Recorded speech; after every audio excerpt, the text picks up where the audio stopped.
Hello मित्रांनो, welcome to study revolution.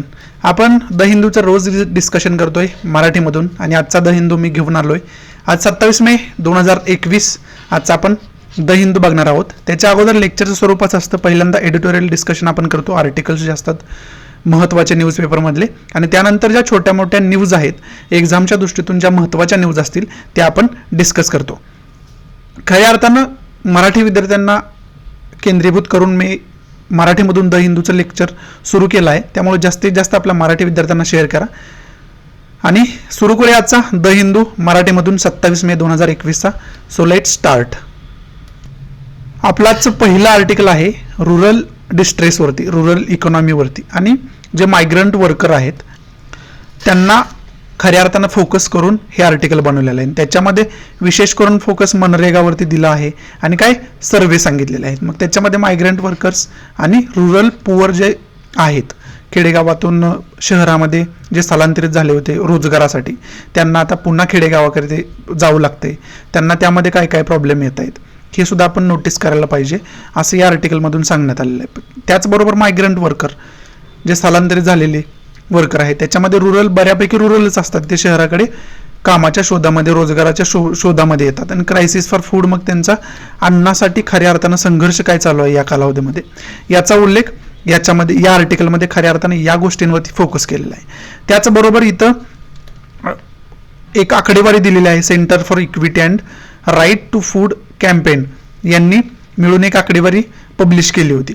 आणि या आकडेवारीमध्ये कंपॅरिझन 2 कालावधींचं केलं आहे. एक कालावधी कोणता, तर लॉकडाऊनच्या अगोदरचा कालावधी, आणि दुसरा कालावधी लॉकडाऊन पडल्यानंतरचा कालावधी. म्हणजे ऑक्टोबर 2020चं कंपॅरिझन प्री लॉकडाऊन सिच्युएशन जी होती त्याच्याशी केलं आहे. प्री लॉकडाऊन पिरियड जो होता, लॉकडाऊनच्या अगोदरचा पिरियड, त्याच्याशी केला आहे. आणि त्याच्यामध्ये मग 4000 लोकांवरती, म्हणजे 4000 लोकांची मतं याच्यामध्ये नोंदवून घेतली गेली 11 स्टेटमधून. हा अभ्यास केला गेला आणि त्याच्यामध्ये काय सांगितलं तर इन ऑक्टोबर 2020 मध्ये 27% of the respondents said that they had no income.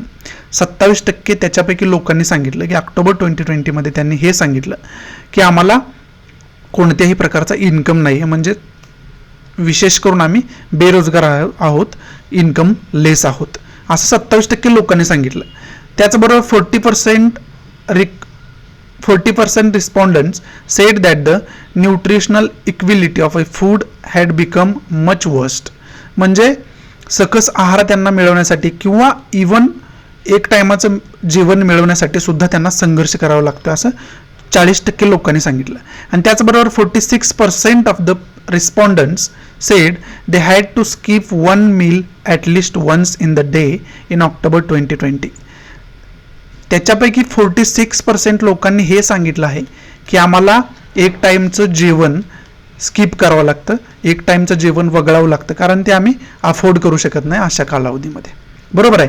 म्हणजे हा सर्वे आपल्याला हे सांगतोय की लॉकडाऊनमुळं किती वर्स्ट सिच्युएशन झालेली आहे आणि त्याला आपण कशा पद्धतीनं. मग या आर्टिकलमध्ये सांगितलं की बजेटमध्ये मोठ्या प्रमाणात तरतूद या पुअर लोकांसाठी करायला पाहिजे, यांना फूड व्यवस्थितरित्या फूड मिळायला पाहिजे अशा प्रकारच्या कालावधींमध्ये, आणि बजेटमध्ये एक वेगळी तरतूद करायला पाहिजे. अशा प्रकारच्या जे डिस्ट्रेस येतात, अशा प्रकारचे ज्या डिझास्टर येतात त्याच्यामध्ये लोकांची व्यवस्था करण्यासाठी एक वेगळा फंड असायला पाहिजे, त्याचं वेगळं बजेट मांडायला पाहिजे. म्हणजे बजेट म्हणजे त्याची वेगळी तरतूद करायला सांगितली आहे असं सांगितले. आणि त्याचबरोबर हे सांगत असताना त्यांनी मनरेगाचा उल्लेख केला आहे. मनरेगामध्ये काय आहे, Mahatma Gandhi national rural employment guarantee scheme, म्हणजे खऱ्या अर्थानं रोजगाराला केंद्रीभूत करून ही स्कीम बनवली गेली होती. मग आत्ताच्या कालावधीत खऱ्या अर्थानं आत्ताचा जर कालावधी लॉकडाऊनचा बघितला आणि डिझास्टरची सिच्युएशन आत्ताची जर बघितली तर मनरेगा त्या प्रमाणात इफेक्टिव्ह होत नसताना दिसत आहे. त्याच्यासाठी मग बजेटमध्ये मनरेगासाठी एक वाढीव तरतूद करायला पाहिजे असं इथं सांगितलं. त्याच्यासाठी आकडेवारी वगैरे यांनी दिली. ती आकडेवारी आपल्यासाठी महत्त्वाची नाही. आपल्यासाठी या आर्टिकलमधून घेण्यासारखं काय आहे तर मनरेगा स्कीम काय आहे त्याची एक शॉर्ट नोट आपण बनवायला पाहिजे. बरोबर आहे. त्याचबरोबर अनएम्प्लॉयमेंट विषयी अभ्यास करायला पाहिजे आणि रुरल इकॉनॉमिकल कंडिशन जे आत्ताचे आहे त्याच्यावर सुद्धा एक शॉर्ट नोट बनवून ठेवायला पाहिजे. डिझास्टरचा रुरल इकॉनॉमीवर काय परिणाम होतोय याच्यावरती वारंवार आर्टिकल येत आहेत, त्यामुळे त्याच्यावरती एक शॉर्ट नोट करून ठेवायला पाहिजे. समजते तुम्हाला. आणि विशेष करून या आर्टिकलमध्ये की पॉईंट आहे मनरेगाचा, त्यामुळे मनरेगावर शॉर्ट नोट बनवणं इसेन्शियल आहे. एवढंच या आर्टिकलमध्ये इम्पॉर्टंट आहे. पुढचं आर्टिकल महत्त्वाचं कोणतं आहे ते बघू. हे जे आर्टिकल आहे losing the way with map, हे जे आर्टिकल आहे हे खऱ्या अर्थानं कल्चर जे डिपार्टमेंट आहे, मिनिस्टर ऑफ कल्चरला उद्देशून हे खऱ्या अर्थानं बनवलेलं आपल्याला पाहाव्यास मिळतं. मग त्याच्यामध्ये त्यांनी हे सांगायचा प्रयत्न केला आहे की कल्चर डिपार्टमेंट जे आहे, आपला कल्चर विभाग जो आहे, कल्चरसाठी आपल्या देशामध्ये खूप कमी प्रमाणात बजेटमध्ये तरतूद केली जाते, त्यामुळं त्याचा विकास कुठंतरी आपल्याला खुंटलेला दिसतोय असं यांनी सांगितले.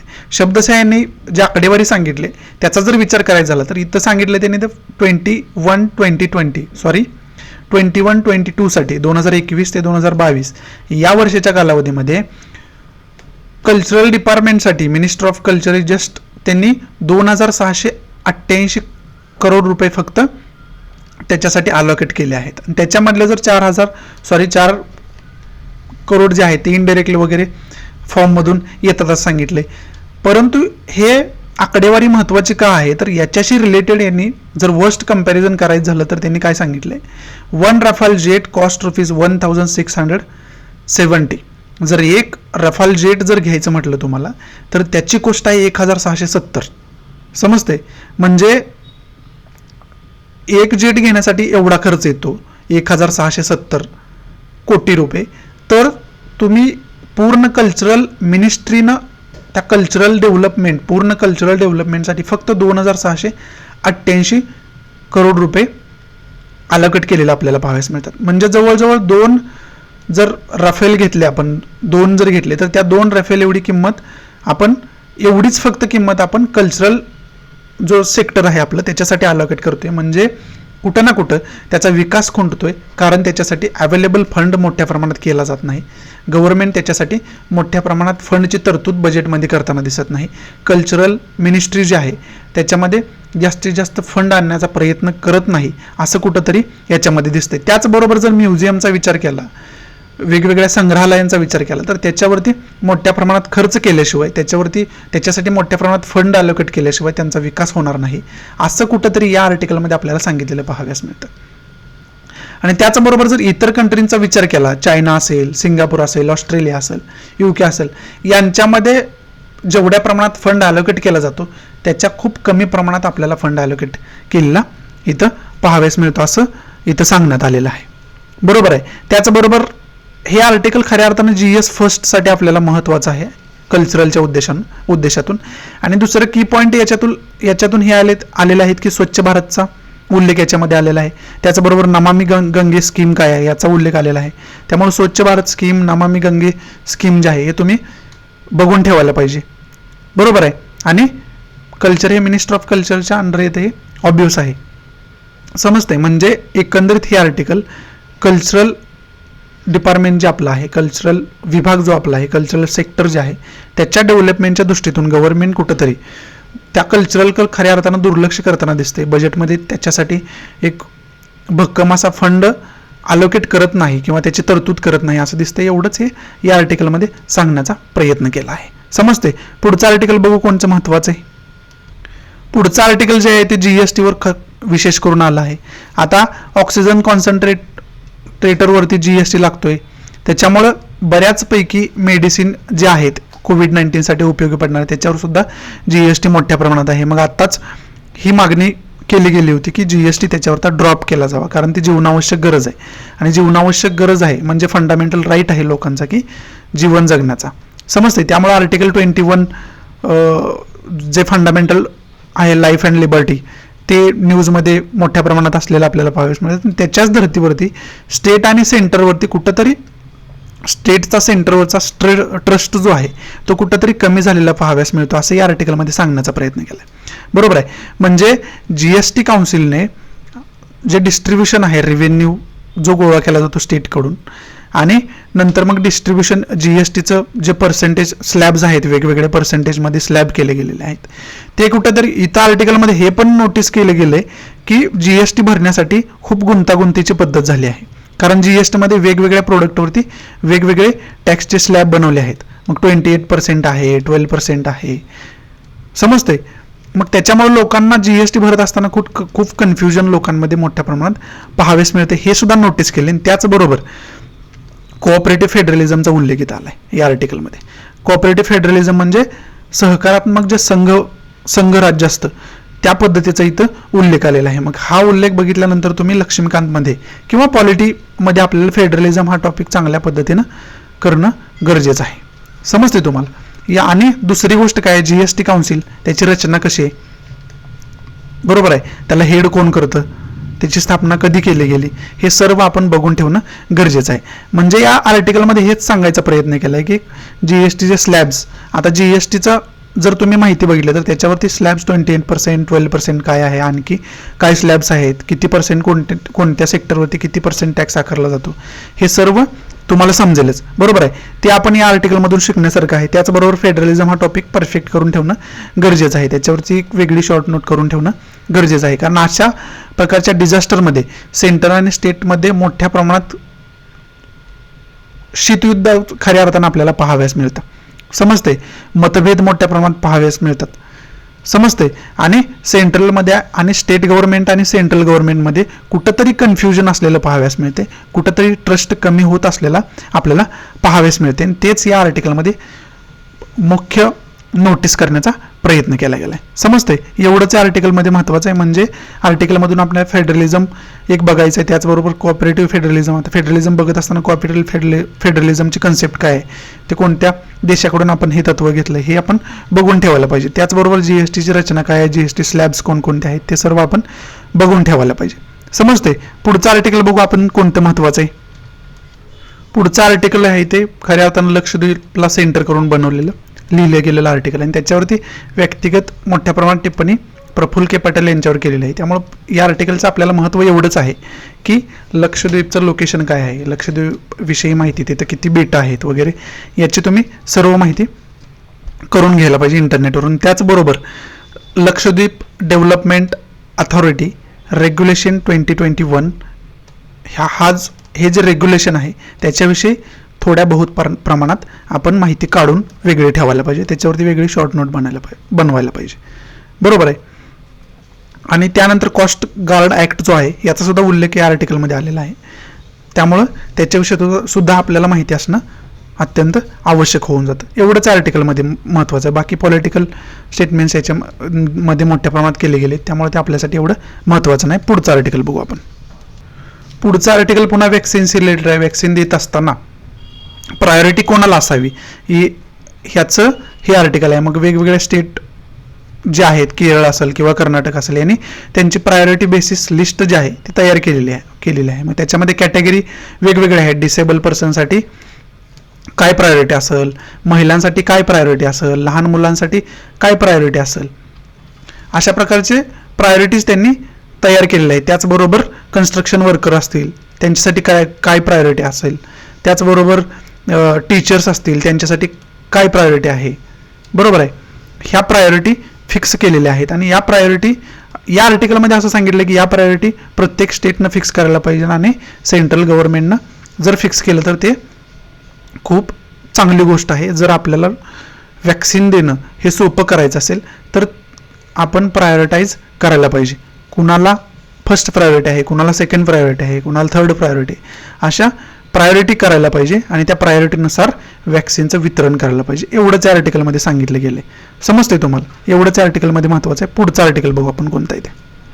हे आर्टिकल टोटली पॉलिटिकल बेसवरती हिंदुत्व बियॉन्ड वगैरे हे सांगितलेलं आहे याच्यामध्ये. त्यामुळं हे आपल्या दृष्टीतून अजिबात महत्त्वाचं नाही. त्यामुळं पुढचं आर्टिकल बघूया आपण कोणतं आहे ते. पुढचं जे आर्टिकल आहे ते नेपाळशी रिलेटेड आहे. इथं आत्ताच आपल्याला हे पाहाव्यास मिळतं, न्यूजमध्ये होतं. याच्यावरती हे साधारणतः या आठवड्यातलं दुसरं आर्टिकल आहे नेपाळवरती. आता तिथलं जे सरकार आहे, तिथले पार्लमेंट आहे ती डिझॉल्व्ह करण्यात आली. त्याचबरोबर रिप्रेझेंटेटिव्ह लोअर हाऊस जे आहे ते सुद्धा डिझॉल्व्ह करण्यात आलं प्रेसिडेंट करून त्यांच्या. आणि तिथं सरकार कोणाचं होतं तर ओली यांचं सरकार होतं, KP शर्मा ओली. आणि यांनी आता हे डिझॉल्युशन प्रोसिजर कंप्लीट केलेले आपल्याला पाहाव्यास मिळते. आणि त्याच्यावरती मग मोठ्या प्रमाणात टीकाही होते की हे जे आहे ते अनकॉन्स्टिट्युशनल आहे. प्रेसिडेंट जे आहेत विद्यादेवी भंडारी यांनी जे डिझॉल्युशन प्रोसिजर कंप्लीट केली प्रेसिडेंट म्हणून, तर ती प्रोसिजर कुठंतरी आपल्याला अनकॉन्स्टिट्युशनल असलेली घटनात्मक नसलेली अशी प्रोसिजर ती आहे आणि ती केली गेली, घटना बाह्य कृती होती ती, असं विरोधी पक्षांकडून सांगितलं जाते. आणि आता इथं रिइलेक्शन केलं जाणार आहे असं म्हटलं जाते. म्हणजे दुसरी गोष्ट या आर्टिकलमध्ये हे सांगितलं की एकीकडे पॅन्डेमिकचा डिझास्टर असल्यासारखी सिच्युएशन आहे आणि दुसरीकडे यांना इलेक्शन घ्यायचं आहे. ही कुठंतरी जनतेच्या हिताला धरून नसलेली गोष्ट आहे असं सुद्धा या आर्टिकलमध्ये सांगण्याचा प्रयत्न केला. बरोबर आहे. आता आपल्याला या आर्टिकलमधून जर घ्यायचं असेल तर नेपाळ इंडिया रिलेशन, इंटरनॅशनल रिलेशनच्या दृष्टीतून आपण बघून ठेवायला पाहिजे. त्याचबरोबर नेपाळ बॉर्डर आपण बघून ठेवायला पाहिजे, किती राज्यांना टच करते वगैरे याच्यावरती प्रीला क्वेश्चन विचारले गेलेत, त्यामुळे आपण ते विशेष करून बघून ठेवायला पाहिजे. त्याचबरोबर इथं कालापानी या क्षेत्राचा उल्लेख आलेला आहे. मग त्याचं भौगोलिक लोकेशन कुठं आहे हे आपण बघून ठेवायला पाहिजे आणि त्याचं ऐतिहासिक महत्त्व काय आहे हे सुद्धा आपण बघून ठेवायला पाहिजे. त्याचबरोबर यांच्यामध्ये इथं डिझॉल्युशन प्रोसिजर चालू आहे, सरकार विसर्जित झालं आहे बाबा, लोकसभा विसर्जित केली गेली वगैरे या गोष्टी आहेत. पण आपल्यामध्ये पार्लमेंट डिझॉल्युशनची प्रोसिजर काय आहे मी अगोदर पण तुम्हाला सांगितलं. अगोदर ज्यावेळेस हा मुद्दा आला होता न्यूजपेपरमध्ये त्यावेळेस पण मी सांगितलंय.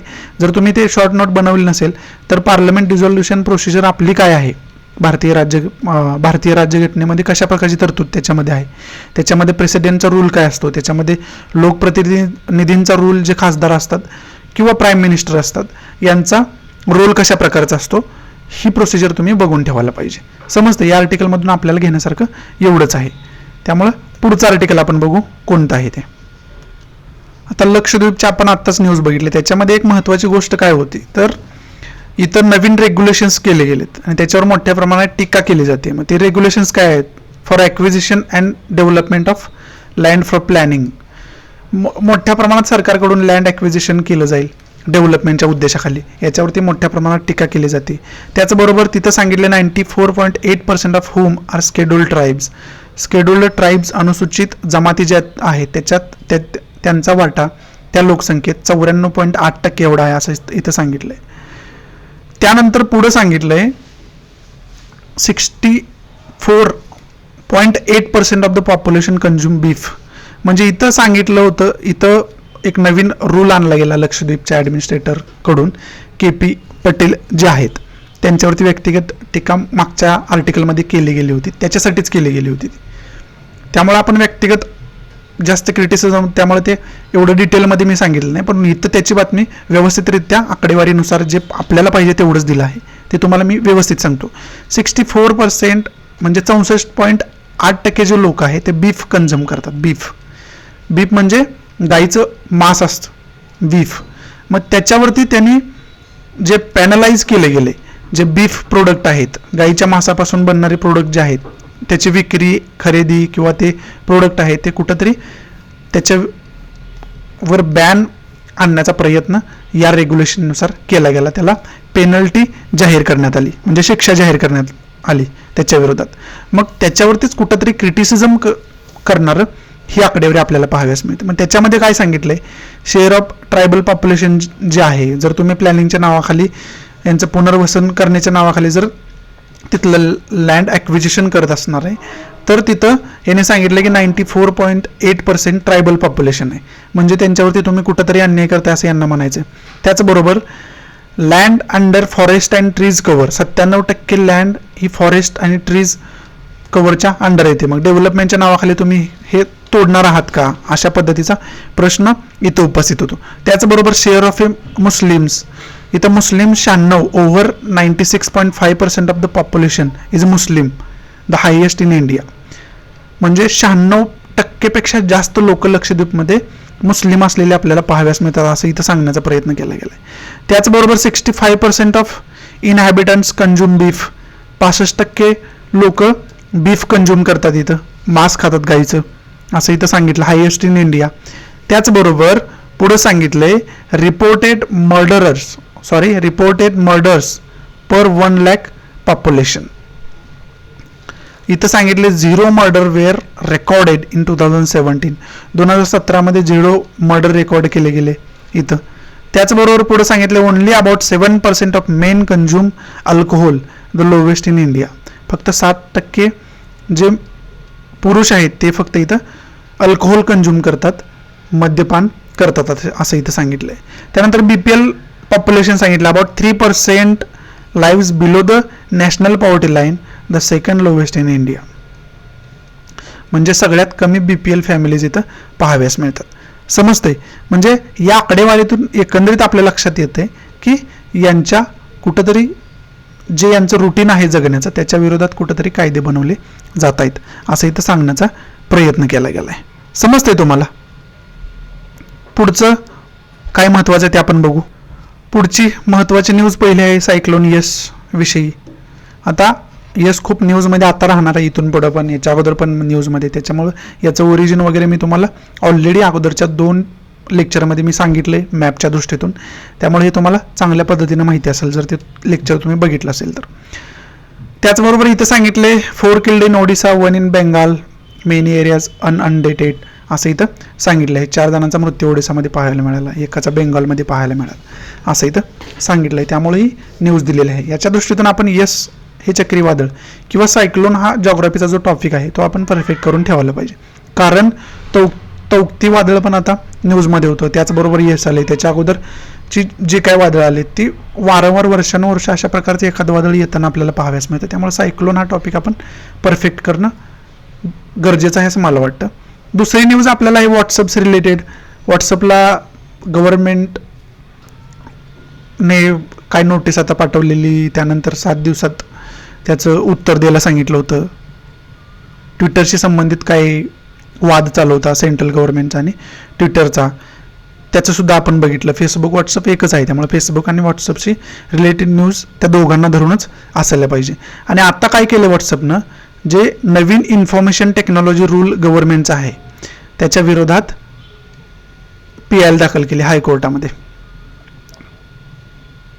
दिल्ली हायकोर्टचा उल्लेख इथं आलेला आहे दिल्ली हायकोर्टामध्ये.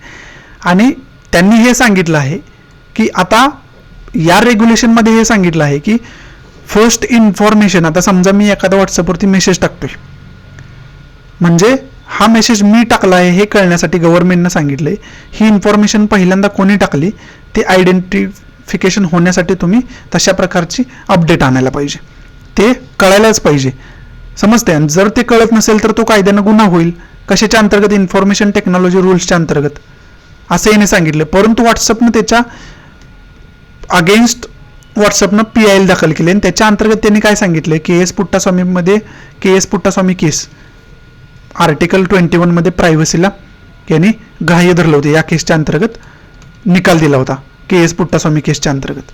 मग त्या KS पुट्टास्वामीचा हवाला यांनी व्हॉट्सअपने दिला आहे आणि यांनी सांगितलं आहे जर अशी अपडेट आम्ही आणत असेल या कायद्याचा विचार करून तर लोकांच्या प्रायव्हसीवरती कुठंतरी आम्ही गदा आणतोय, त्यामुळं याचा विचार सरकारने करावा म्हणून यांनी न्यायालयाकडे धाव घेतलेली आपल्याला पाहाव्यास मिळेल. समजले. म्हणजे वाद काय आहे की गव्हर्नमेंटचं मत असं आहे फर्स्ट इन्फॉर्मेशन कुणी टाकली आहे त्याची माहिती आम्हाला त्याचे आयडेंटिफिकेशन व्हायला पाहिजे. आणि व्हॉट्सअप याच्यावरती काय म्हणतंय तर अशा प्रकारच्या आयडेंटिटी डिस्क्लोज करणं त्या व्यक्तीच्या परमिशनशिवाय हा कुठंतरी त्याच्या ॲक्ट ऑफ प्रायव्हसीच्या विरोधात जाणारं कृत्य आहे. म्हणजे त्याच्या फंडामेंटल राईट जो आहे, मूलभूत अधिकार जो प्रायव्हसीचा, तो कुठंतरी व्हायलेट होऊ शकतो याच्यातून. म्हणून व्हॉट्सअपने कोर्टामध्ये PIL दाखल केले. याच्या अगेन्स्ट व्हॉट्सअप कुठंतरी गेलेलं आपल्याला पाहाव्यास मिळतं. म्हणून हे न्यूजमध्ये याच्यावरती 2 दिवसात आर्टिकल पण येईल, त्यामुळे त्यावेळेस तुम्हाला चांगल्या पद्धतीनं समजावता येईल. समजते. पुढे बघू कोणती न्यूज महत्त्वाची. पुढची पहिली न्यूज आहे वॅक्सिन्स रिलेटेड. पुन्हा UPतल्या काही गावांमध्ये इथं सांगितलंय चुकीच्या पद्धतीने वॅक्सिन दिलं जात आहे, प्रोटोकॉल चुकीचा आहे होत आहे.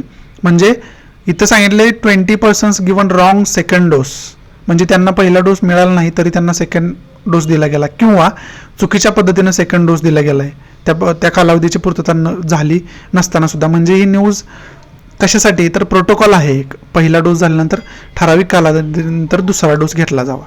समजते. किंवा पहिला डोस दिल्यानंतरच दुसरा डोस दिला जावा, हा कुठंतरी प्रोटोकॉल मिस होताना इथं आपल्याला पाहावेस मिळाला, म्हणून हे न्यूजमध्ये आहे.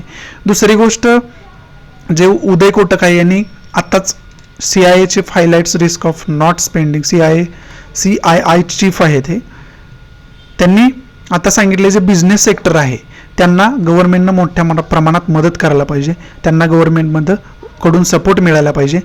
नसेल तर बिझनेस इंडस्ट्री जी आहे ती मोठ्या प्रमाणात भविष्यकाळात कोलॅप्स होईल असं यांचं मत आहे. म्हणून हे न्यूजमध्ये. दुसरं, online classes in Tamil Nadu to be recorded यांनी सांगितलं. MK स्टॅलिन यांनी सांगितलंय, chief minister issued direction following teachers arrest.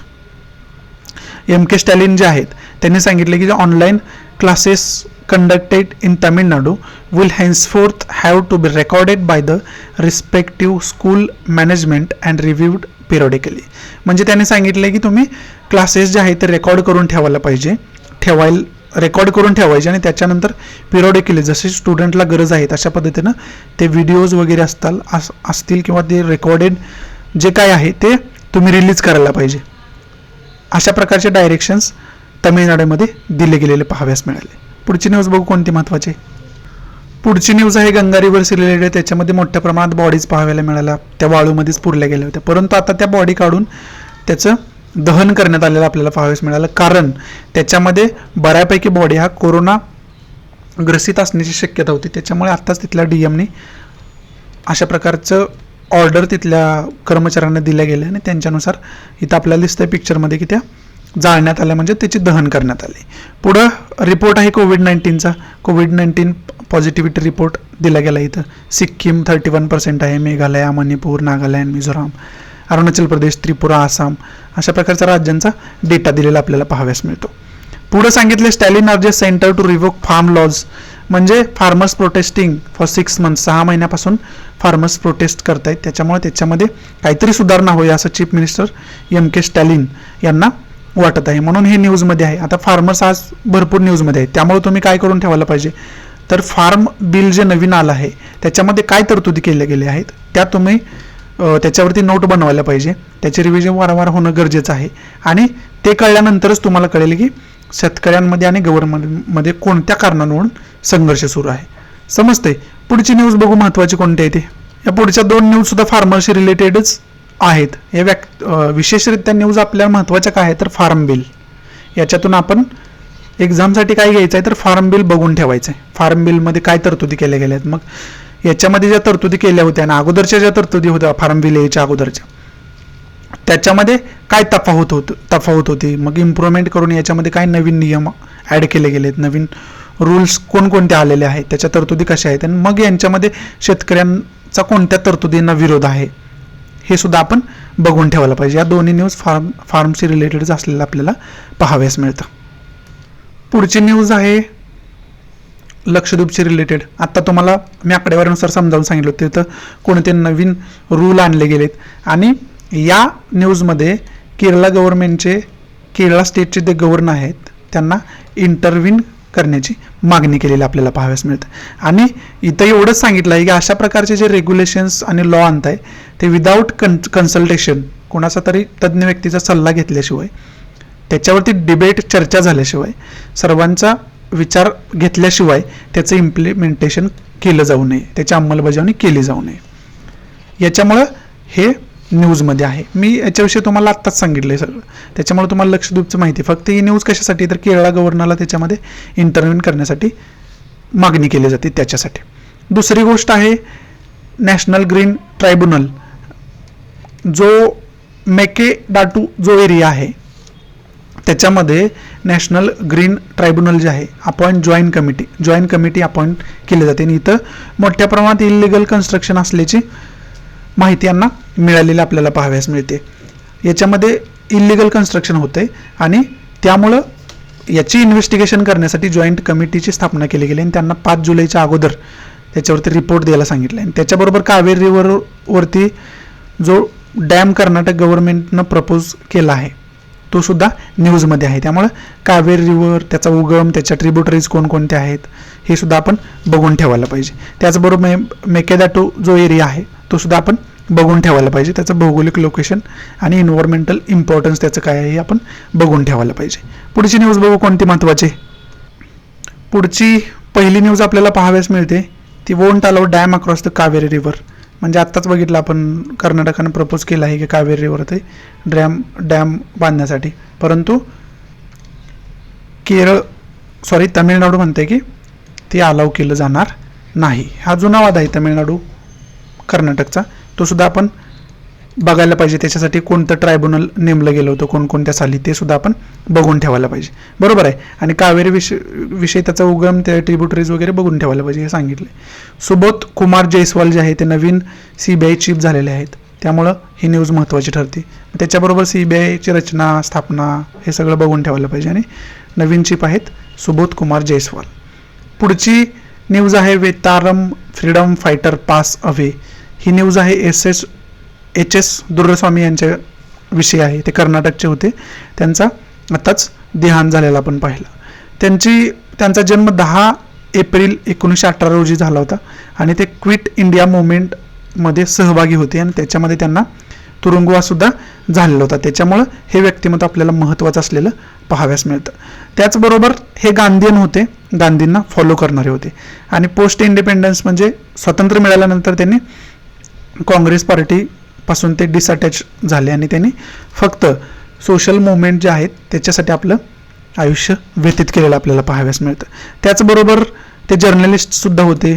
पौरवाणी या वृत्तपत्रामध्ये ते लेख लिहित होते. त्याचबरोबर त्यांचा शेवटचा नया पथ या वृत्तवाहिनीसाठी, या वृत्तपत्रासाठी त्यांनी शेवटचा लेख आपला 2 आठवड्यापूर्वी लिहिलेला आपण पाहिला. म्हणजे इथं सांगितले 2 आठवड्यापूर्वी त्यांनी शेवटचा लेख त्यांचा लिहिला होता. त्याचबरोबर त्यांना लाईफ टाईम अचिव्हमेंट अवॉर्ड मिळाला होता रामनाथ गोयंका यांच्याकडून जर्नलिझमसाठी, त्यांच्या 2019 दिला गेला होता. त्याचबरोबर 2018 बसव पुरस्कार दिला गेला होता ना कर्नाटक गव्हर्नमेंटकडून. समजते. त्यामुळं हे व्यक्तिमत्व खूप चर्चेचं आणि महत्त्वाचं आपल्याला पाहाव्यास मिळतं. त्याच्यामुळं यांच्याविषयी आपल्याला बेसिक इन्फॉर्मेशन असणं गरजेचं आहे. त्याचबरोबर आत्ताच त्यांनी सिटिझनशिप ॲक्ट जो आहे 2019चा त्यालासुद्धा विरोध केलेला आपल्याला पाहाव्यास मिळालं होतं. हे सुद्धा या न्यूजमध्ये सांगण्यात आलेलं आहे. त्यामुळं सिटिझनशिप्स ॲक्ट जो 2019चा आहे तो खूप कॉन्ट्राव्हर्शियल होता, खूप न्यूजमध्ये होता, ते तुम्ही बघून ठेवायला पाहिजे. पुढची न्यूज बघू कोणते. पुढची न्यूज पुन्हा electronics and information technology, information IT act जो त्याच्यामध्ये नवीन रूल आहे, त्याचाच व्हॉट्सअपने या काही प्रायव्हसीचं हनन होते म्हणून दिल्ली हायकोर्टमध्ये त्याच्या अगेन्स्ट प्ली दाखल केलेला आपण पाहिली. त्याच्याशी रिलेटेड न्यूज आहे. मग युजर्सविषयी माहिती मागवणारी त्यांनी माहिती मागवायला सुरुवात केलेली आहे, त्याचं रेग्युलेशनचं इम्प्लिमेंटेशन करण्यासाठी, जे नवीन आहे त्याच्यासाठी. म्हणून ही न्यूज महत्त्वाची ठरते आपल्याला. पुढं वॅक्सिन अवेलेबिलिटी स्टेटस इथं सांगितलेलं आहे. मग कुणाकडे UPकडे सगळ्यात जास्त वॅक्सिनची अवेलेबिलिटी असलेलं आपल्याला पाहाव्यास मिळतं. त्याच्यानंतर तमिळनाडू आहे, AP आहे, गुजरात आहे, वेस्ट बेंगॉल आहे, MP आहे, तेलंगणा आहे, महाराष्ट्र आहे. समजते. ही आकडेवारी इथं दिलेली आहे, त्यामुळं ही न्यूज महत्त्वाची ठरते. त्याचबरोबर पटना हायकोर्टानं सांगितलं आहे बिहार पोलिसांना की तुम्ही लॉकडाऊनच्या नावाखाली लोकांशी ब्रुटली वागणूक करू नका किंवा त्यांना विनाकारण मारहाण वगैरे करू नका, असं हायकोर्टानं कडक शब्दात बिहार पोलीस जे आहे त्यांना सुनावलेलं आपल्याला पाहाव्यास मिळालं. पुढची न्यूज आहे एका सायंटिस्टनं, फ्रेंच सायंटिस्ट आहेत, त्यांनी हे सांगितलं आहे की वॅक्सिन दिल्यानंतर जो व्हायरसचा प्रकार आहे तो प्रकार बदलताना आपल्याला दिसतोय असं सांगितलं. आणि जे वॅक्सिन डेव्हलपर आहे त्यांनी याच्याविषयी विचार करावा असं त्यांचं मत आहे. समजते. ज्या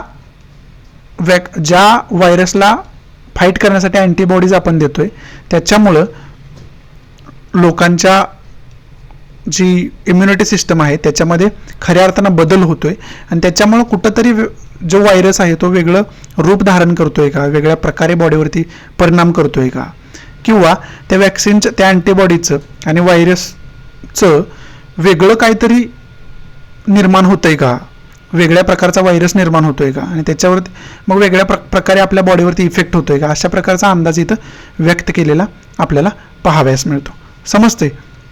पुढचं आहे PM page tribute to a frontline workers. बौद्ध पौर्णिमेनिमित्त यांनी स्पीच केलं होतं प्राईम मिनिस्टर मोदींनी आणि त्याच्यामध्ये त्यांनी सांगितलं फ्रंटलाईन वर्कर्सला त्यांनी खऱ्या अर्थानं त्यांचं अभिनंदन केलं आहे, त्यांच्याविषयी कृतज्ञता दाखवलेलं आपल्याला पाहाव्यास मिळाली. इथं त्यांचं स्टेटमेंट आहे. पुढं बघू. पुढची न्यूज आपले परराष्ट्र मंत्री जयशंकर आहेत, ते UN चीफ यांना भेटल्याने त्यांची वार्ता वॅक्सिन सप्लायवरती झालेली आपल्याला पाहाव्यास मिळाले. त्याच्यामुळे UN न्यूजमध्ये, त्यामुळे UN तुम्ही बघून ठेवलंच असेल, अगोदर पण मी सांगितलं, नसेल बघितलं तर विकिपीडियावरून युनायटेड नेशनची माहिती काढून आपण ठेवायला पाहिजे. युनायटेड नेशन अजून का न्यूजमध्ये आहे तर इस्रायल पॅलेस्टाईन वॉर आहे, वॉर आत्ताच झालं होतं, त्यांच्यामध्ये कॉन्फ्लिक्ट झाला होता, त्याच्यामुळे सुद्धा UN न्यूजमध्ये होतं. त्यामुळे UN हे बघून ठेवायला पाहिजे आपण.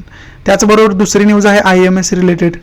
द इंडियन मेडिकल असोसिएशन यांनी प्राईम मिनिस्टरना म्हणजे मोदींना पत्र लिहिलं आहे आणि हे सांगितलं आहे की बाबा रामदेव यांच्यावरती कारवाई केली जावी, कारण त्यांच्या भाषणांमधून कॅम्पेनमधून ते कोविड-19ची सिच्युएशन आहे किंवा ॲलोपॅथी आणि ॲलोपॅथिक डॉक्टर्स असतील यांच्या विरोधात लोकांमध्ये मिसकन्सेप्शन पसरवण्याचं काम करतायत असं त्यांचं मत आहे.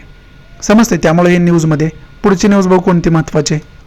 पुढची न्यूज आहे चायनाशी रिलेटेड. वुहान लॅब जी आहे कुठंतरी तिथूनच व्हायरसची निर्मिती झाली का असं USA ला वाटत होतं, बरोबर आहे, आणि त्यांनी तसं मत वर्ल्ड हेल्थ ऑर्गनायझेशनमध्ये मांडलेलं आपल्याला पाहाव्यास मिळालं होतं. आत्ताच न्यूजमध्ये भरपूर होतं आणि त्यामध्ये मग बीजिंगनं असं म्हटलं आहे की हे डिसरिस्पेक्टफुल आहे कुठं तर WHOच्या दृष्टीतून या थेरीवरती विचार करणं. कोणती थेरी तर या वुहान लॅब जी आहे चायनाची तिथंच कुठंतरी व्हायरस निर्माण तर केला गेला नाही ना, अशा प्रकारचं जर इन्व्हेस्टिगेशन तुम्ही करत असाल, वर्ल्ड हेल्थ ऑर्गनायझेशन तशा प्रकारचे इन्व्हेस्टिगेशन करणार असेल तर ते कुठंतरी डिसरिस्पेक्टफुल आहे, आदरणीय नाही असं बीजिंगचं मत आहे, म्हणजे चायनाचं मत आहे.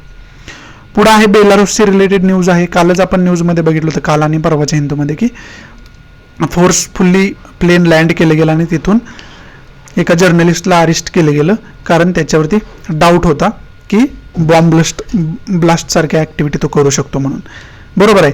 त्यामुळं युरोपियन कंट्रीजनी यांच्यावरती मोठ्या प्रमाणात ॲक्शन घेण्याचं ठरवलं. UNनी परत UN जे आहे युनायटेड नेशन त्यांनी यांचं एरोप्लेन म्हणजे एअर स्पेसमधून यांचं एरोप्लेन बॅन करण्याचं सूचना दिल्या लगेच.